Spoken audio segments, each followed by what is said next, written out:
भारत माता की, भारत माता की, छत्रपती शिवाजी महाराज की, धर्मवीर छत्रपती संभाजी महाराज की, जय भवानी, जय भवानी, जय जय जय जय जय भवानी,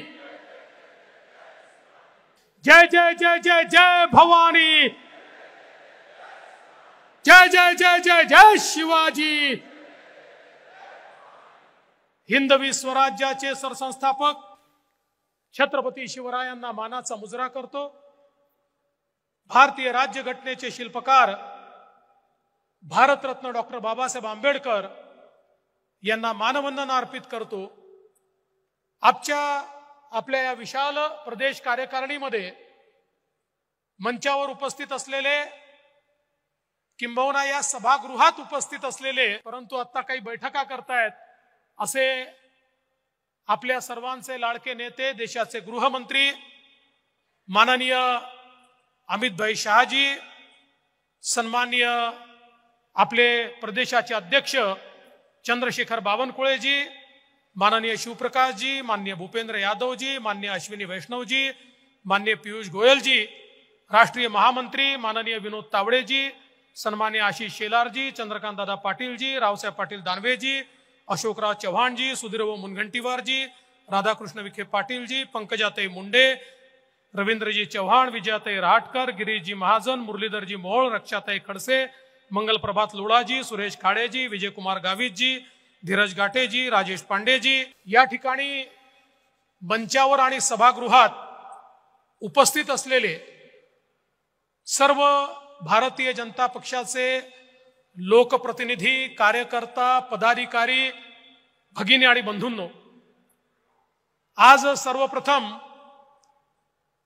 ही कार्यकारिणी या ठिकाणी पुण्यामध्ये होते आणि पुण्यामध्ये कार्यकारिणी होत असताना निश्चित गिरीश भाऊ बापट असतील, विश्वास गांगुर्डेजी असतील, आमच्या टिळकताई असतील, लक्ष्मणभाऊ जगताप असतील, असे अनेक आमचे नेते, कार्यकर्ते ज्यांनी जुन्या काळात, नवीन काळात भाजपला पुढे नेण्याचा प्रयत्न केला आणि नजीकच्या वर्ष 2 वर्षात जे आपल्या सोबत राहिले नाहीत त्यांची निश्चितपणे या ठिकाणी मी आठवण करतो आणि त्यांना आदरांजली देखील अर्पित करतो। आज खरं म्हणजे गुरुपौर्णिमा आहे। आपण म्हणतो गुरुर ब्रह्मा गुरुर विष्णू गुरुर्देवो महेश्वरा गुरुर साक्षात परब्रह्म तस्मै श्री गुरुवे नमः। गुरु पौर्णिमेच्या निमित्ताने अनेक लोक आपल्या गुरुचं दर्शन घेण्याकरता जातात। महाराष्ट्रात कोणी शिर्डीला जातं, कोणी शेगावला जातं, कोणी अक्कलकोटला जातं, वेगवेगळ्या ठिकाणी गुरुमाऊलीचं दर्शन घेण्याकरता लोक जातात। या सगळ्या गुरुमाऊलींना मी वंदन करतो, पण आज आपण सगळे या गुरुपौर्णिमेच्या दिवशी आपल्याला गुरुसारखी असलेली, मातेसारखी असलेली आपली पार्टी, आपला पक्ष भारतीय जनता पक्षाच्या अधिवेशनामध्ये या ठिकाणी आलो आहोत आणि आपल्या सगळ्यांना एकच गोष्ट शिकवली आहे की आपला गुरु कोण आहे? आपला गुरु आहे भगवा ध्वज, भगवी पताका ही आपला गुरु आहे। आणि म्हणून ह्या परमपवित्र भगव्या ध्वजाला देखील आज या निमित्ताने मी वंदन करतो, कारण हा भगवा ध्वज छत्रपती शिवाजी महाराजांचा आहे, हा भगवा ध्वज प्रभू श्रीरामांचा आहे, हा भगवा ध्वज प्रभू श्रीकृष्णाचा आहे आणि हा भगवा ध्वज भारत मातेचा, अखंड भारताचा ध्वज आहे। आणि म्हणून या गुरुला या निमित्ताने मी खऱ्या अर्थानं नमन करतो। आपण जर बघितलं तर आता चातुर्मास सुरू होतोय आणि आपल्याला सगळ्यांना कल्पना आहे चातुर्मास म्हणजे तपश्चर्येचा मास असतो। संपर्क, संवाद आणि तपश्चर्या याकरता चातुर्मासाचा उपयोग करायचा असतो आणि आपल्याला ह्या चातुर्मास संपर्क आणि संवादाचा मास करायचा आहे. आपल्याला ही समर्पणाचा मास म्हणून हा चातुर्मास या ठिकाणी साजरा करायचा आहे. मी आधीच सांगितलं, या अधिवेशनाचं हे स्थान ऐतिहासिक आहे.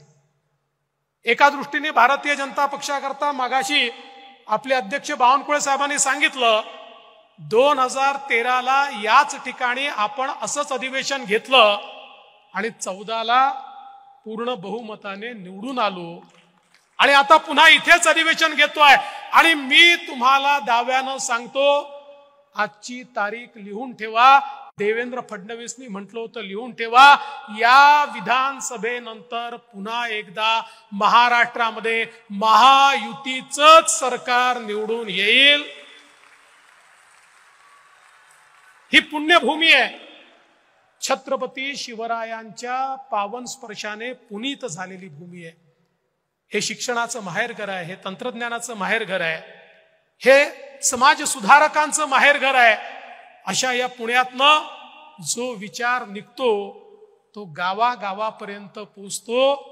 आज भारतीय जनता पक्षाचा विचार पुन्हा एकदा गावागावापर्यंत पोचवण्याकरता आपण सगळे लोक या ठिकाणी आलो. आपल्याला कल्पना आहे, आपण 2014ची निवडणूक लढलो, 19ची लढलो, 24ची लढलो. 14च्या निवडणुकीत लोकांचा निर्धार आपण बघितला. 19च्या निवडणुकीमध्ये लोकांचा पाठिंबा आपण बघितला आणि 24च्या निवडणुकीमध्ये देखील जनता आपल्या पाठीशी होती. आत्ताच या ठिकाणी माननीय रावसाहेब पाटील दानवे यांनी मोदीजींच्या अभिनंदनाचा प्रस्ताव मांडला. आशिषजींनी अत्यंत समर्थपणे त्या प्रस्तावाला समर्थन दिलं.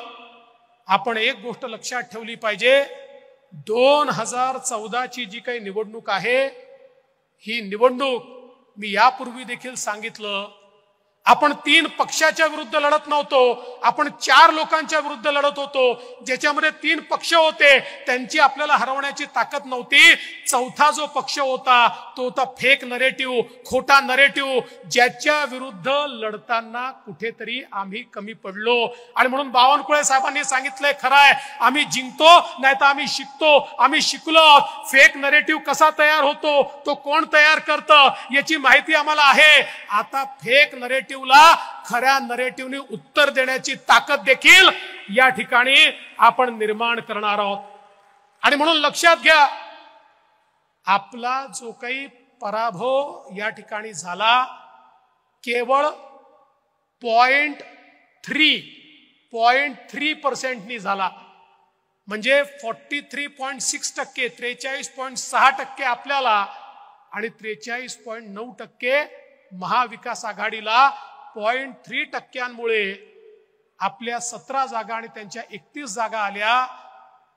मगाशीच बावनकुळे साहेबांनी सांगितलं, 12 जागा भारतीय जनता पक्षाच्या अशा आहेत, 12 जागा ज्या मात्र 3% कमी मतांनी त्या ठिकाणी पडल्या आहेत. 7 जागा अशा आहेत 2% कमी मतांनी पडल्या आहेत. 4 जागा अशा आहेत 1% देखील कमी मतांनी ज्या पडलेल्या आहेत. म्हणजे थोडी मेहनत करण्याची गरज आहे, थोडी मेहनत.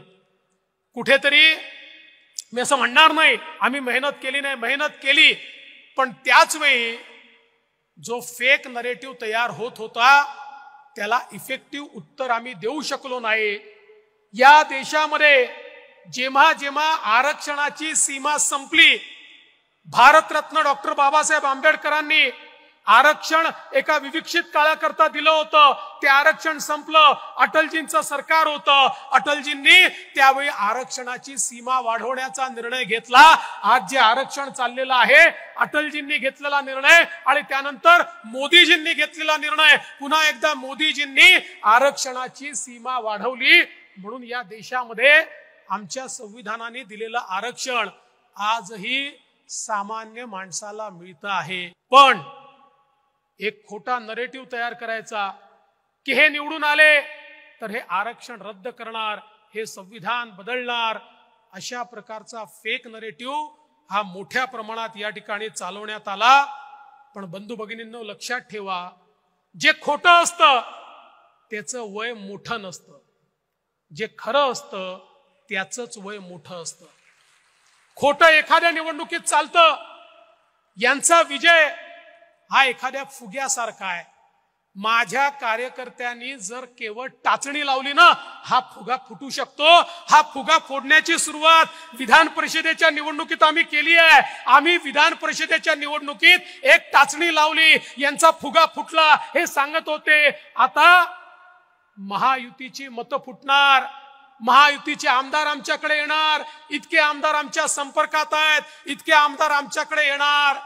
अरे महायुतीचे सोडा, तुमचेच 20 आमदार आमच्याकडे कधी आले तुम्हाला समजलं नाही. हा फुगा फुटलाय आणि हा फुगा आता पुन्हा एकदा तुम्हाला टाचणी लावायची आहे. यांचा इतिहास काय आहे? यांचा इतिहास योजना बंद करण्याचा इतिहास आहे. मगाशी बावनकुळे साहेबांनी सांगितलं, आपल्या सरकारच्या सगळ्या चांगल्या योजना यांनी बंद केल्या. जलयुक्त शिवार सारखी योजना असेल, मेट्रो सारखी योजना असेल, प्रधानमंत्री आवास योजनेसारखी योजना असेल, सगळ्या योजना यांनी बंद केल्या. बंधू भगिनींनो, आज पुन्हा एकदा आपल्या महायुतीच्या सरकारनं अशा योजना आणलेल्या आहेत की जनमानसाच्या मनामध्ये ज्या योजना घर करतील अशा योजनांची सुरुवात आपण केली आहे. आपल्याला माहिती आहे, लाडकी बहीण योजनेसारखी योजना आमच्या बहिणींच्या सन्मानाची योजना, ही मदतीची योजना नाही आहे.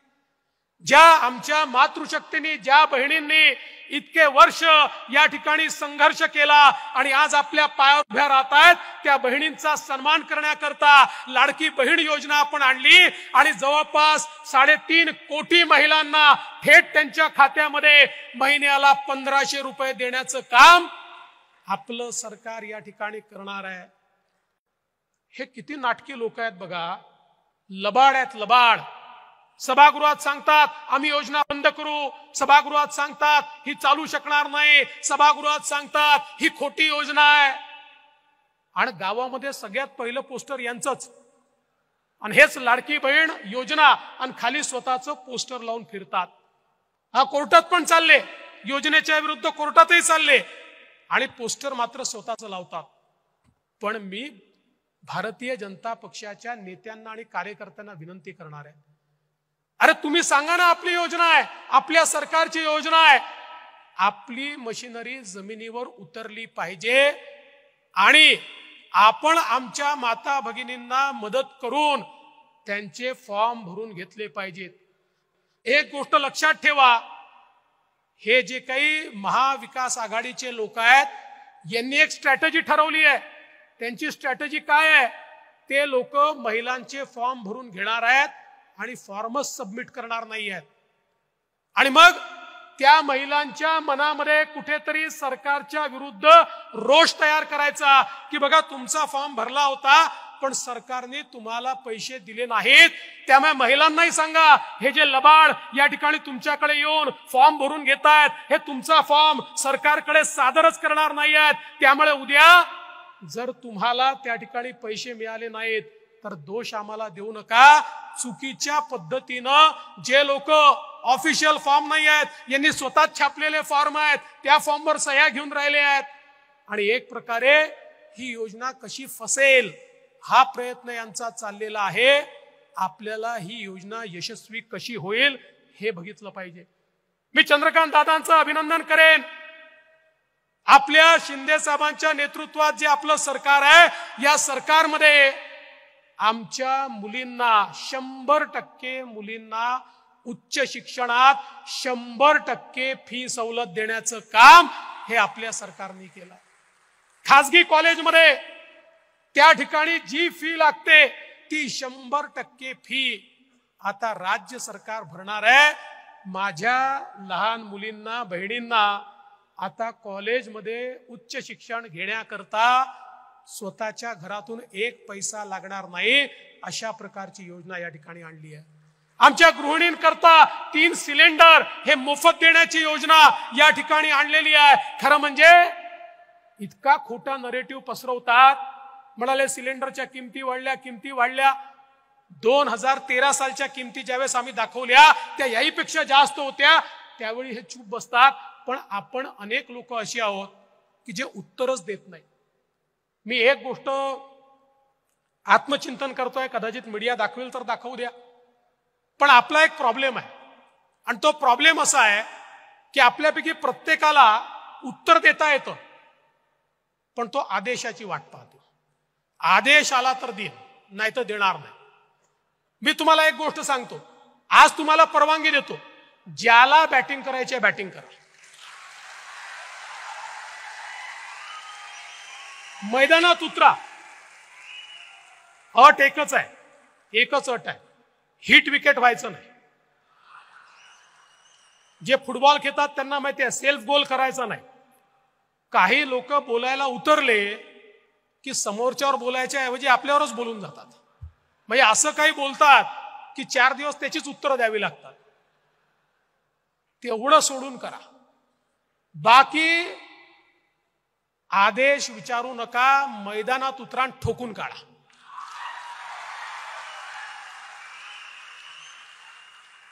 आणि तुम्हाला तर खोटं बोलायचंच नाहीये. बघा, खरं बोलायला विचार करावा लागत नाही, खोटं बोलायला खूप विचार करावा लागतो.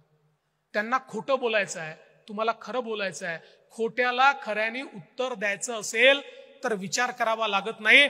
आणि मला विश्वास आहे तुम्ही सगळे उतरले पाहिजेत. आज बघा, शेतकऱ्यांना आपण वीज मोफत दिली, यापुढे शेतकऱ्यांना बिल लागणार नाही. लगेच यांनी विचारलं, मग काय तुम्ही जुने बिल देणार का? मग त्याचं काय होणार? मी स्पष्टपणे विधानसभेत सांगितलं, अरे कालपर्यंत आम्ही कोणाचं तरी जुनं बिल वसूल केलंय का? तर आता आम्ही जुने बिल वसूल करायला जाणार आहोत का? कोणाचंही जुनं बिल वसूल करणार नाही, कोणालाही नवीन त्या ठिकाणी बिल मिळणार नाही. शेतकऱ्यांना वीज मोफत म्हणजे मोफतच. आणि मला सांगितलं पाहिजे, आम्ही काही पैसे उडवायला बसलो नाहीये, योजना तयार केली.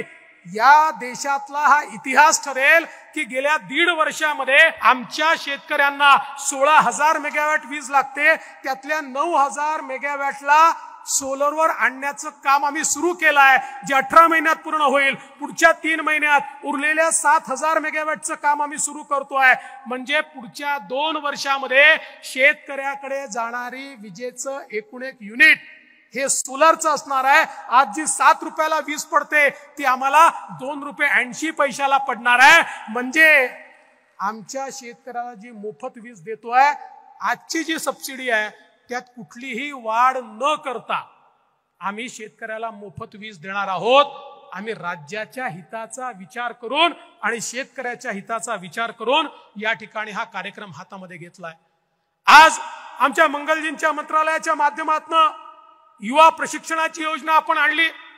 10 लाख युवकांना प्रशिक्षणाकरता त्या ठिकाणी स्टायपंड आपण देणार आहोत. म्हणजे कुठल्याही आस्थापनेने त्यांना नोकरीत घ्यायचं आणि त्यांना नोकरीत घेतलं तर त्यांचा 10,000 रुपये महिना पगार हा राज्य सरकार त्या ठिकाणी देणार आहे. त्या आस्थापनेला तो द्यावा लागणार नाही. आणि त्यातनं त्यांनी शिकल्यानंतर त्यांना जे सर्टिफिकेट मिळेल, त्यांना एकतर तिथेच परमनंट नोकरी मिळेल, नाहीतर दुसरीकडे मिळेल, किंवा त्यांना स्वतःचा व्यवसाय सुरू करता येईल. 10 लाख तरुणांना रोजगार देण्याची योजना या ठिकाणी आपण आणलेली आहे. आणि म्हणून मला तुम्हाला एवढंच सांगायचं आहे, योजना अनेक आहेत, पण जोपर्यंत आम्ही रोज बोलणार नाही, आम्ही रोज सांगणार नाही, प्रत्येकाच्या तोंडी योजना असलीच पाहिजे. जो भेटेल त्याला, अगदी लोक वैतागले तरी चालतील, लग्नात गेलं तरी त्यांना काय योजना आहे हे सांगा, त्याच्यानंतर मग त्या ठिकाणी लग्न लावायला जा. कारण पब्लिक मेमरी अत्यंत शॉर्ट असते. आपण काल काय बोललो हे आज लोकांना लक्षात राहत नाही. आणि चांगलं जे असतं, सकारात्मक जे असतं ते इको पण होत नाही. सकारात्मक गोष्टी इको करायला त्रास असतो, नकारात्मक गोष्टी या पटकन इको होतात. आणि म्हणून त्या दृष्टीने देखील आपल्याला निश्चितपणे मोठ्या प्रमाणात आता प्रयत्न करावे लागणार आहे. मी एक गोष्ट आपल्या लक्षात आणून देतो. बघा, ज्यावेळी हा सगळा फेक नरेटिव्ह चालला होता, आपल्यापैकी अनेकांच्या लक्षात आलं असेल, काही लोक काही सोशल मीडियावरचे लोक हे त्या ठिकाणी आपल्या विरुद्धचा फेक नरेटिव्ह चालवत होते. एक लक्षात घ्या, हे छोटं षडयंत्र नाही आहे. ही या 4-5-10 लोकांची अवकात पण नाही आहे की एवढा मोठा इको ते करतील. याच्या पाठीमागे फार मोठं षडयंत्र आहे. आज ज्या प्रकारचे अल्गोरिदम्स या ठिकाणी तयार करून आणि हे सगळं लोकांपर्यंत खोटं पोचलं पाहिजे अशा प्रकारचं षडयंत्र झालं. हे काही मुठभर लोकांच्या बसचा रोग नाही आहे. याच्या मागे त्या शक्ती आहेत ज्या शक्तींना असं वाटतं भारत मजबूत नाही झाला पाहिजे, ज्या शक्तींना वाटतं मोदीजी प्रधानमंत्री राहिले तर हा देश जगामधला सर्वोत्तम देश होईल. ज्यांना हे माहिती आहे की मोदीजींसमोर आता आपला देश टिकाव धरू शकणार नाही, अशा अनेक प्रवृत्ती एकत्रित आल्या आहेत. आणि या प्रवृत्तींनी या ठिकाणी या देशामध्ये परिवर्तन व्हावं म्हणून मदत केली आहे. हे षडयंत्र देखील हळूहळू बाहेर येत आहे. आणि म्हणून आज ज्या प्रकारच्या लढाईला आपण सामोरं जातो, ठीक आहे त्यांनी त्यावेळी केलं, आम्ही बेसावध होतो, पण मी तुम्हाला एवढं निश्चितपणे सांगतो आता तेवढीच ताकदीची तयारी आपण देखील केली आहे. आता चिंता करण्याचं कारण नाही आहे. फेक नरेटिव्हला थेट नरेटिव्हने उत्तर देण्याची ही सगळी इकोसिस्टीम आपण तयार करतो. पण तुमच्याकडनं अपेक्षा आहे, पुन्हा तुमच्याकडनं अपेक्षा आहे, भारतीय जनता पक्षाचे कार्यकर्ते किती आहेत, पदाधिकारी किती आहेत. म्हणजे असं सांगतायत की एकदा स्वातंत्र्यवीर सावरकरांनी असं म्हटलं होतं की सगळे भारतीय थुंकले तरी देखील इंग्रज वाहून जातील. असं आपल्यापैकी प्रत्येकाने रोज एक जरी पोस्ट केली ना तरी देखील फेक नरेटिव्ह संपून जाईल, एक पोस्ट. पण दुर्दैवाने, आणि परत मोकळेपणाने बोलतो, मला माफ करा, आमचे लोकप्रतिनिधी देखील करत नाही. आज लोकप्रतिनिधींचे हँडल बघा. अरे बाबांनो, लक्षात घ्या, लढाई जमिनीवर लढतोय आपण, पण त्याच सोबत ही लढाई टेक्नॉलॉजीची झाली आहे, त्याचसोबत ही व्हर्च्युअल झाली आहे. तुमच्या विरुद्धचा खोटा नरेटिव्ह लोकांपर्यंत टेक्नॉलॉजीने पोहोचवलेला आहे. त्याला जर तुम्ही उत्तर दिलं नाही तर तुम्ही जमिनीवर मेहनत करावीच लागेल, ती करतोच, श्रम आहेतच, पण त्याच्यासोबत याचंही उत्तर जर आपण दिलं नाही तर आपण याचा मुकाबला करू शकणार नाही. बंधू भगिनींनो, मला विश्वास आहे की तुम्ही सगळ्यांनी जर गांभीर्याने घेतलं तर एक मोठं परिवर्तन या ठिकाणी निश्चितपणे होऊ शकतं. आज खरं म्हणजे राज्यामध्ये एक विचित्र अशा प्रकारची स्थिती आहे. ही अशी स्थिती आपण राज्यात कधीच बघितली नव्हती. समाजामध्ये एक मोठी दुफळी तयार झाली आहे. अनेक समाज एकमेकासमोर उभे आहेत आणि दुर्दैवाने या राज्यातल्या काही नेत्यांना असं वाटतं की हे समाज एकमेकासमोर उभे राहिले तरच आपण निवडून येऊ शकतो, म्हणून त्याच्यामध्ये पेट्रोल टाकण्याचं काम काही राज्यकर्ते करतायत. खरं म्हणजे एक गोष्ट लक्षात घेतली पाहिजे, अरे निवडणुका येतील जातील, एखादं सरकार बनेल राहणार नाही, सरकार येतात जातात, पण समाज एकसंघ राहायला पाहिजे. समाज जर असा दुफळीत राहिला, एखाद्या निवडणुकीत तुमची पोळी भाजली जाईल, पण एकदा समाजामध्ये दुफळी राहिली तर किमान 3 पिढ्या ती दुफळी तुम्हाला दूर करता येत नाही. कुठे आम्ही समाजाला आमच्या नेतो, काय नेमकं आम्ही करतो, याचा देखील विचार झाला पाहिजे. भारतीय जनता पक्षाने नेहमी स्पष्ट भूमिका ठेवली आहे. मराठा समाजामधला जो गरीब मराठा आहे याला आरक्षण मिळालं पाहिजे, ही पहिल्या दिवशीपासून भाजपची भूमिका आहे. माझा सवाल आहे, आरक्षणाची लढाई सुरू कधी झाली? 1982 साली त्या ठिकाणी स्वर्गीय अण्णासाहेब पाटलांनी काँग्रेसच्या मुख्यमंत्र्यांना भेटून सांगितलं की तुम्ही आरक्षण दिलं नाही तर माझा जीव मी संपवीन.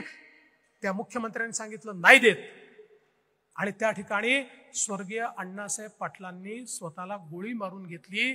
मराठा आरक्षणाचा पहिला बळी जर कोणी होते तर ते स्वर्गीय अण्णासाहेब पाटील होते.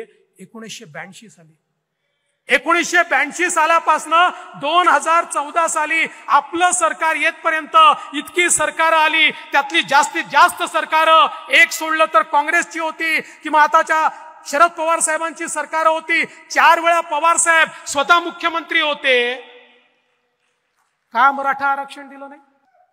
82 सालापासून का मराठा आरक्षण दिलं नाही? माझा सवाल आहे. अरे अण्णासाहेब पाटलांनी जर 1982 साली स्वतःला गोळी मारून घेतली होती, तुम्ही 4 वेळा त्या ठिकाणी रेकॉर्डवर सांगितलं मराठ्यांना आरक्षणाची गरज नाही.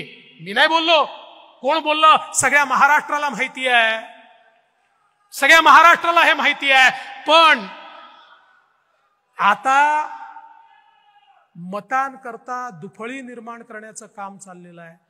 हो, आम्ही आरक्षण दिलं, आम्ही आरक्षण दिल्यावर ते हायकोर्टातही टिकवलं आणि जोपर्यंत आमचं सरकार होतं सुप्रीम कोर्टात 3 वेळा केस लागली, सुप्रीम कोर्टाने स्टे द्यायला नकार दिला. जोपर्यंत आम्ही होतो सुप्रीम कोर्टामध्ये देखील आम्ही आरक्षण टिकवून दाखवलं. पण दुर्दैवाने तुमचं महाविकास आघाडीचं उद्धव ठाकरेजी आणि शरद पवारजींचं सरकार आलं आणि मराठा आरक्षण त्या ठिकाणी गेलं. त्याला प्रोटेक्ट करण्याकरता कुठलाही प्रयत्न केला नाही. पुन्हा एकनाथराव शिंदेजींचं सरकार आलं, भारतीय जनता पार्टी, शिवसेना, राष्ट्रवादी, आम्ही पुन्हा मराठा समाजाला 10% आरक्षण त्या ठिकाणी दिलं. आज भरती चाललेली आहे, पोलीस भरतीमध्ये आपण बघा हजारो तरुण आता मराठा समाजाचे त्यांची भरती झाली आहे. हजारो तरुणांची वेगवेगळ्या खात्यांमध्ये त्या ठिकाणी भरती झालेली आहे. हे सगळं होत असताना देखील ज्या प्रकारे मराठा आरक्षणाचं राजकारण चाललंय, आज मी अण्णासाहेब पाटलांचे चिरंजीव नरेंद्र अण्णासाहेब पाटील यांचं अभिनंदन करेन. अरे आम्ही त्या ठिकाणी अण्णासाहेब पाटील आर्थिक विकास महामंडळाची घोषणा केली, त्याला आम्ही निधी दिला.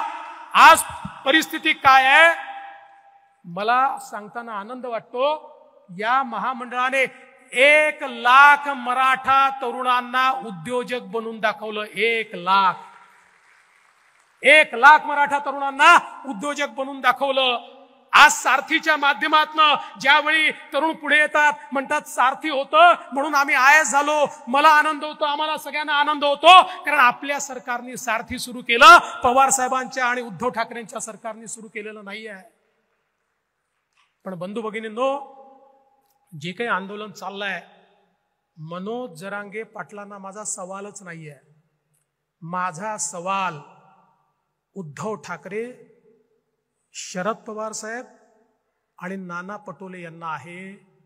आणि सोपा सवाल आहे की तुम्ही एकदा हे जे आंदोलन चाललेलं आहे या आंदोलनामध्ये तुमची भूमिका स्पष्ट करा. तुम्ही सांगा की मराठा समाजाला ओबीसी मध्ये आरक्षण देण्याकरता शरद पवार साहेब, उद्धव ठाकरे साहेब आणि नाना पटोले साहेब तुमचं यश आहे का, तुमचं समर्थन आहे का? एकदा हे स्पष्ट करा. ही दुटप्पी भूमिका सोडा.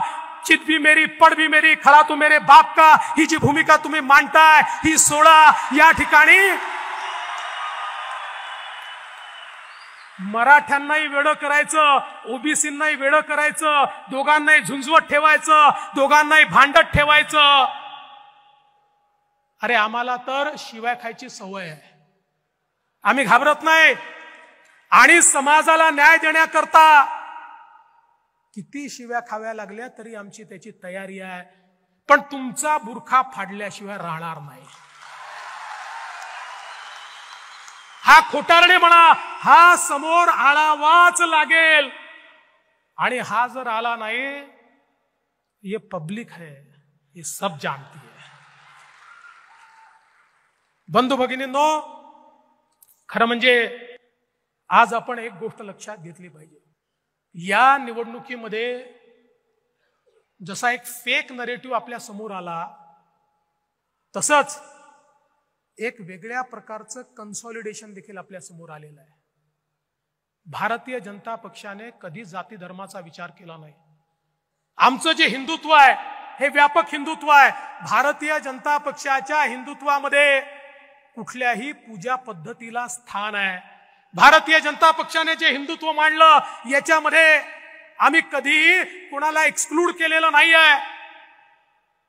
या भूमीला जो आपली जन्मभूमी मानतो, कर्मभूमी मानतो आणि या देशाची मानक मग प्रभू श्रीराम असतील किंवा छत्रपती शिवाजी महाराज असतील, ही मानक जो आपली मानक मांडतो असा कुठलाही व्यक्ती, जात असो, धर्म असो, पूजा पद्धती असो, तो कुठेही त्या ठिकाणी पूजा करणारा असो, असा प्रत्येक व्यक्ती हिंदू आहे हे मानणाऱ्यांपैकी आम्ही आहोत.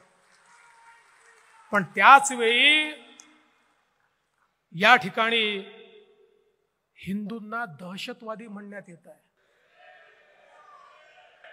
काल परवा विशाळगडाची घटना झाल्यानंतर शिवप्रेमींना दहशतवादी म्हणण्यात येत आहे.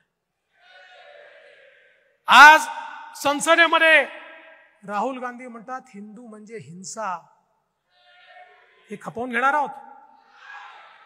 खपवून घ्यायचं?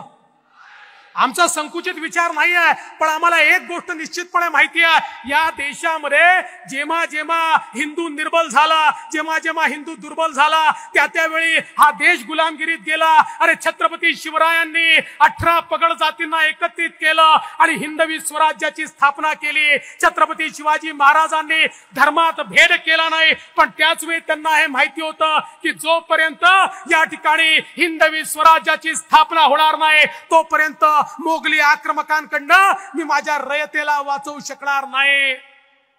या ठिकाणी खोटं बोलून स्वतःच्या मनाची समजूत तुम्ही काढू शकता, पण सत्य हे स्वीकारावं लागतं.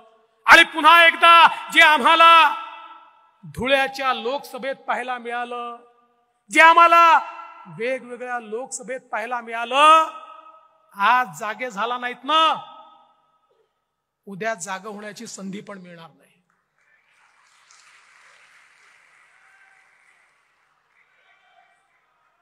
आणि मी एक गोष्ट निश्चितपणे आपल्याला सांगतो, आपल्या हिंदुत्वाबद्दल कोणालाही अपराध बोध ठेवण्याची आवश्यकता नाहीये. हो, आम्ही गर्वाने सांगतो आम्ही हिंदू आहोत.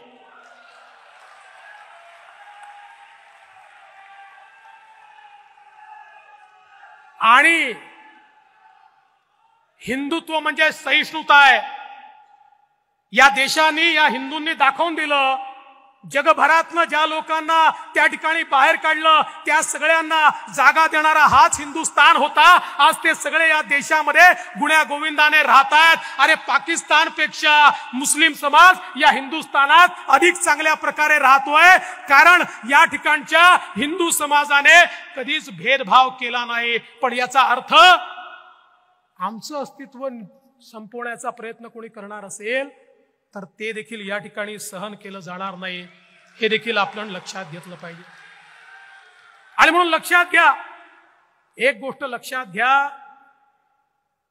प्रभू श्रीराम ज्यावेळेस लढत होते, एक वेळ अशी आली रावणाचा निपात होतच नव्हता, पण प्रभू श्रीरामांनी रणांगण सोडलं नाही, ते प्रयत्न करत राहिले.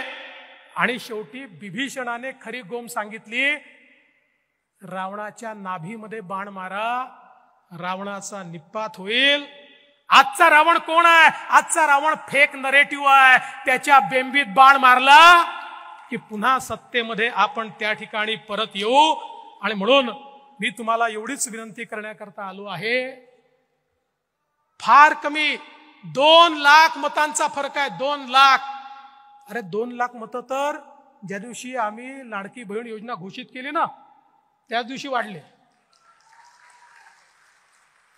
ज्या दिवशी यांचा फेक नरेटिव्ह सांगितला, त्याच दिवशी त्याच्या चौपट मतं आपले त्या ठिकाणी वाढले आहेत. आणि म्हणून खरं म्हणजे मला मोहत असल्यामुळे एक कविता मी या ठिकाणी आणली आहे, जी आपल्या सगळ्या कार्यकर्त्यांकरता आहे. असे जगावे दुनियेमध्ये आव्हानाचे लावणी अत्तर, नजर रोखून नजरेमध्ये आयुष्याला द्यावे उत्तर. नको गुलामी नक्षत्रांची, भीती आंधळी ताऱ्यांची, आयुष्याला भिडतानाही चैन करावी स्वप्नांची. असे दांडगी इच्छा ज्याची, मार्ग तयाला मिळती 70. असे जगावे दुनियेमध्ये आव्हानाचे लावून अत्तर, नजर रोखून नजरेमध्ये आयुष्याला द्यावे उत्तर.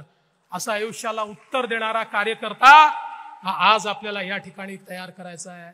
अरे मोदीजींनी जो भारत तयार केलाय, हा मागे वळून पाहणारा भारत नाही आहे. हा 5 ट्रिलियन इकॉनॉमी पूर्ण करतोय, हा 7 ट्रिलियन इकॉनॉमी कडे चाललाय, 25 कोटी गरिबांना गरिबीतनं बाहेर काढलेला आहे. हा भारत कोणी या ठिकाणी थांबवू शकत नाही, अशा प्रकारची अवस्था आहे. आणि म्हणून आज कार्यकर्त्यांकडनं माझी एकच अपेक्षा आहे. बघा, थोडं मनमोकळं बोलतो, आपली देखील अनेक वेळा कुजबूज होते, ती काही चूक नाहीये. नवे जुने असा वाद होतो, तो थोडा बहुत होत असतो. पण एक गोष्ट सगळ्यांनी लक्षात ठेवली पाहिजे, हा पक्ष का घडला? या पक्षामध्ये वर्षानुवर्ष काम करणारे 90% कार्यकर्ते असे आहेत, 90% ज्यांना हे माहिती आहे आम्हाला जीवनामध्ये काहीच मिळणार नाही, तरी ते काम करतात. कारण ते व्यक्तीकरता काम करत नाहीत, ते विचारांकरता काम करतात. ते व्यक्तीकरता काम करत नाहीत, ते विचारांकरता काम करतात. बघा, छत्रपती शिवरायांच्या विचारांना आपण सगळे मानतो. आणि महाराजांनी कधी एक पाऊल पुढे टाकलं, कधी एक पाऊल मागे घेतलं, कधी मान, कधी अपमान, कधी तह, कधी सलगी, सगळ्या गोष्टी केल्या. पण ध्येय एकच होतं. काय ध्येय होतं? हिंदवी स्वराज्याची स्थापना. एकच ध्येय होतं. आज आपण देखील अनेक गोष्टी केल्या आहेत. वेगळ्या परिस्थितीमध्ये सरकार तयार केलं, वेगवेगळे मित्र सोबत जोडले. काहींना आवडलं असेल, काहींना आवडलं नसेल, पण लक्षात ठेवा, या ठिकाणी केवळ सत्ता मिळवणं एवढा आपला उद्देश नव्हता. या महाराष्ट्रामध्ये ज्यावेळी आमच्या सामान्य कार्यकर्त्यावर अत्याचार होत होता, या महाराष्ट्रामध्ये सामान्य महाराष्ट्रातल्या जनतेवर कोविडच्या काळामध्ये भ्रष्टाचार त्या ठिकाणी होत असताना अत्याचार होत होता, त्यावेळी आपण हे परिवर्तन घडवलं. आणि परिवर्तन घडवताना बाळासाहेब ठाकरे, सद्य हिंदुहृदय सम्राट, यांच्या विचारांवर चालणारे, खऱ्या अर्थानं त्यांच्या विचाराचं प्रतिनिधित्व करणारे एकनाथराव शिंदेजी यांना आपण सोबत घेतलं. नंतरच्या काळामध्ये अजितदादांना देखील आपण सोबत घेतलं. हे खरं आहे, त्या राष्ट्रवादी सोबत आपण खूप संघर्ष केला. त्यामुळे अनेकांना असं वाटलं ज्यांच्याशी संघर्ष झाला आता त्यांच्याशी सलगी कशी करायची. पण ध्येय ज्यावेळेस स्पष्ट असतं त्यावेळी त्या ध्येयाकडे जाताना कधी 2 पावलं पुढे टाकावे लागतात, कधी 2 पावलं मागे टाकावे लागतात, कधी तह करावा लागतो, कधी सलगी करावी लागते. त्यामुळे एवढं लक्षात ठेवा, देवेंद्र फडणवीसला सागर बंगला मिळाला किंवा तो मिळावा याकरता हे सरकार आपण आणलेलं नाही आहे, तर माननीय आपले प्रधानमंत्री मोदीजी ज्या प्रकारे देशाला पुढे नेत आहेत त्या त्यांच्या वाटचालीमध्ये महाराष्ट्र त्यांच्या सोबत राहायला पाहिजे. म्हणून हे परिवर्तन या ठिकाणी आपण सगळ्यांनी केलं आहे. आणि म्हणून आपल्या मनामधले किंतु परंतु काढून टाका. मला रोज 100 SMS येतात आणि इतके सल्ले देतात लोक. जो काम करतो त्यांनी सल्ला दिला पाहिजे, त्याला तो अधिकार आहे. पण अलीकडच्या काळात सल्ले देणारे वाढले आहेत. काम करणाऱ्यांपेक्षा सल्ले 2च गट आहेत, 2 वेगवेगळे आहेत. काही लोक फक्त सल्लेच देतात आणि काही लोक कामच करतात. सल्ले जरूर द्या, पण सल्ला देत असताना आपण काय करतोय? सगळं नेत्यांनी करावं असं नाही आणि सगळं कार्यकर्त्यांनी करावं असं देखील नाही. आपल्याला सगळ्यांना एकजुटीनं या ठिकाणी समोर यावं लागेल. आणि म्हणून तुम्हाला माझी विनंती आहे, आमच्याकडनं काही चुका घडल्या असतील, असू शकतात, काही चुका निश्चितपणे झाल्या असतील, त्या चुका तुम्ही पोटात घातल्या पाहिजेत. कारण आम्हीही तुमच्यासारखे कार्यकर्ते आहोत. हे पद मिळालं म्हणून आम्ही मोठे नाही झालो, आम्ही पण कार्यकर्ते आहोत.